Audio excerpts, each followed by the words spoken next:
চোর সন্দেহে মহিলাকে গণপিটুনি, বাড়ি থেকে তুলে নিয়ে গিয়ে প্রথমে মহিলাকে জিজ্ঞাসাবাদ করা হয়, চুরির অভিযোগ অস্বীকার করায়, তারপর বেধড়ক মার। मीरा सफेद तुरंत खुले, भरपूर झाग दे और इसकी स्मार्ट साइंस दे स्मार्ट केयर और फ्रेशनेस। मेरी चॉइस मेरा सफेद। সোনার হার চুরির সন্দেহে মহিলাকে গণপিটুনির অভিযোগ, আহত মহিলাকে উদ্ধার করে পটাশপুর থানার পুলিশ। আহত মহিলা, তার সঙ্গে ঠিক কি ঘটেছে সে সম্পর্কে জানিয়েছেন আমাদের, শুনুন তিনি কি বলছেন।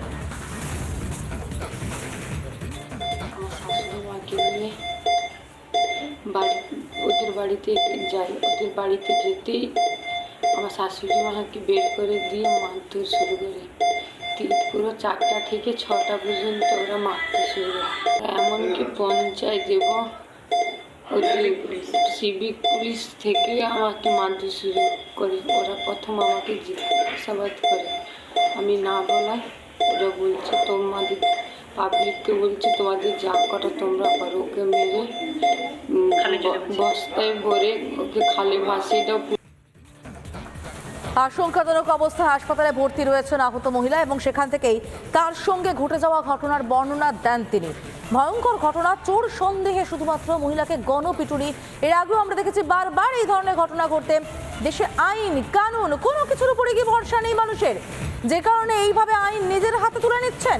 চোর সন্দেহে ভয়ঙ্কর মারধর, গণপিটুনি, মহিলাকে বাড়ি থেকে তুলে নিয়ে গিয়ে তাকে প্রথমে জিজ্ঞাসাবাদ করা হয়, তারপর গণপিটুনি। বিষ্ণুব্রত আমাদের প্রতিনিধি রয়েছেন টেলিফোনে, আমি কথা বলবো বিষ্ণুব্রতের সঙ্গে। বিষ্ণুব্রত, পুলিশের উপর কি কোনো ভরসা নেই, যে কারণে হাতে আইন তুলে নিচ্ছেন? পুলিশই বা কি করলো? মহিলাকে তো উদ্ধার করেছে। দেখো যে ঘটনাটি ঘটেছে সেটা সত্যিকারের নিন্দনীয় ঘটনা। একটা মহিলাকে রাতে তুলে নিয়ে গিয়ে গণপ্রহার করা হয় এবং তাকে আশঙ্কাজনক অবস্থায় পুলিশ উদ্ধার করে হসপিটালে ভর্তি দিয়েছে। ঘটনায় যেটা অভিযোগ উঠেছে, ওই মহিলা সোনার গয়না চুরি করেছে, যদিও বা এখন কোনো সত্যতা বা প্রমাণ পাওয়া যায়নি। তবে এই ঘটনায় নিন্দার্য উঠতে শুরু করেছে গোটা জেলা জুড়ে, যেখানে দেখা যাচ্ছে একটা মহিলাকে চক ভবানী বলে একটা জায়গা হঠাৎ করে। আমি স্পেসিফিক্যালি জানতে চাইবো, পুলিশ মহিলাকে তো উদ্ধার করেছে, যারা গণপিটুনির সঙ্গে জড়িত তাদের বিরুদ্ধে কোনো ব্যবস্থা নিয়েছে? এখনো পর্যন্ত পুলিশ কাউকে কিন্তু এই ঘটনা কাউকে গ্রেফতার করতে পারেনি। তবে পুলিশের কাছে যে খবর আমরা জানতে পেরেছি, এই ঘটনা নিয়ে পুলিশ ইতিমধ্যে তদন্ত চালাচ্ছে। এই ঘটনা যেহেতু রাত্রে ঘটে, এর সঙ্গে কারা যুক্ত ছিল সেটা নিয়ে কিন্তু পুলিশ ইতিমধ্যে তদন্ত চালাচ্ছে। গণপিটুনির ঘটনা ঘটেছে মানে সেখানে অনেকে জড়িত ছিল। কারা তুলে নিয়ে গিয়েছিল বাড়ি থেকে, কারা জিজ্ঞাসাবাদ করেছে? মহিলার পরিবার কিছু জানায়নি, মহিলা কিছু জানায়নি, পুলিশ এখনো কিছু জানে না।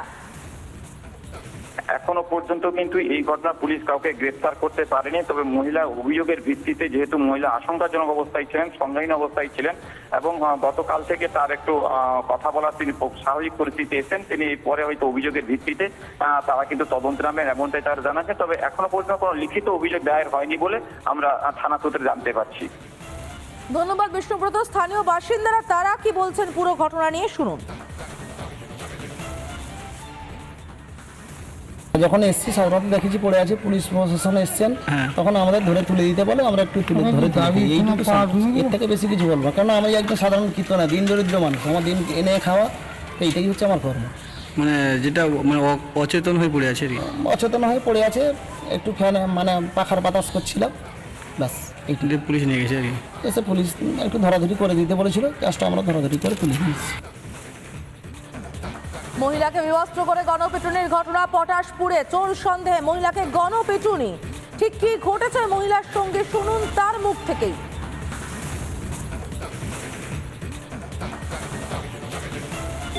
আমার শাশুড়ি মাকে নিয়ে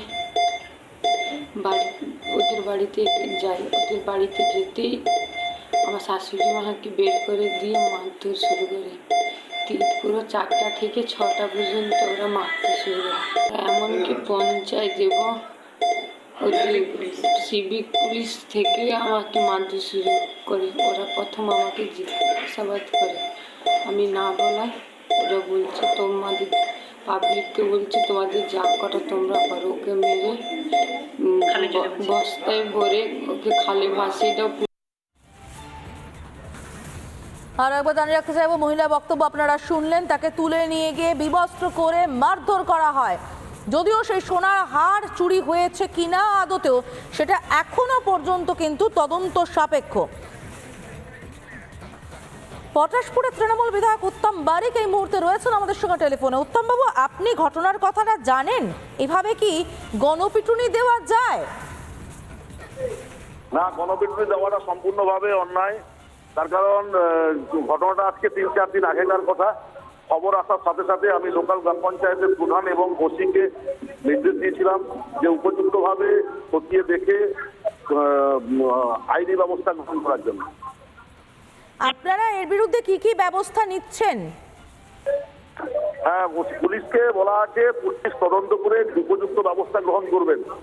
কেন এই ঘটনা ঘটলো, এই ঘটনার সঙ্গে কারা জড়িত বা যুক্ত, কি কারণে, যদি কেউ দোষ করে থাকে, অপরাধ করে থাকে, তার জন্য আইন আছে, আইনের দ্বারস্থ হবে কেউ। কিন্তু কাউকে ধরে এরকম ভাবে গণপিটুনি বা জনসমক্ষে হেনস্থা করাটা তো সঠিক কাজ নয়। উত্তমবাবু, পুলিশ ব্যবস্থা নিচ্ছে, নেবে করে তো বেশ অনেকটা সময় পেরিয়ে গেল। মহিলা কথাও বলতেও পারছেন কারা তুলে নিয়ে গিয়েছে, এবং সবার সামনে থেকেই বাড়ি থেকে ডেকে নিয়ে যাওয়া হয়েছে। মুখগুলো অপরিচিত হওয়ার কথা তো নয়। পুলিশ তাহলে এতক্ষণ কি করছে? পুলিশ খতিয়ে দেখছে ঘটনা, পুলিশ নিশ্চিতভাবে উপযুক্ত ব্যবস্থা নেবেন। পুলিশকে বলা হয়েছে আজকে 2 দিন আগে, 3 দিন হয়ে গেল। উত্তমবাবু, আমাদের সঙ্গে থাকুন। আমাদের সঙ্গে এই মুহূর্তে স্থানীয় বিজেপি নেতা গৌর কিশোর মোহান্তি রয়েছেন।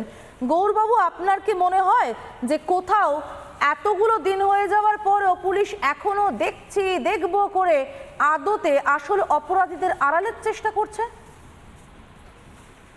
একদম একদম আপনাদের অনুভূতি সঠিক এবং সারা বাংলা জুড়ে হচ্ছে। আর আমি আপনাকে বলি, পুলিশের সহযোগিতায় হয়েছে। সিভিক পুলিশ দোষণ জানা। গৌরব, আবার জিজ্ঞেস করছি, পুলিশের সহযোগিতায় হয়েছে বলছেন? আমি নির্দিষ্ট দায়িত্ব নিয়ে বলছি। উত্তমবাবু, শুনতে পাচ্ছেন আপনি? গৌরবাবু বলছেন পুলিশের সহযোগিতায় হয়েছে। শুনতে পাচ্ছি, বলুন। সিভিক পুলিশ সুদর্শন জানার উপস্থিতিতে গ্রাম্য সালিশ বসানো হয়েছে, খাপ পঞ্চায়েতই করা হয়েছে।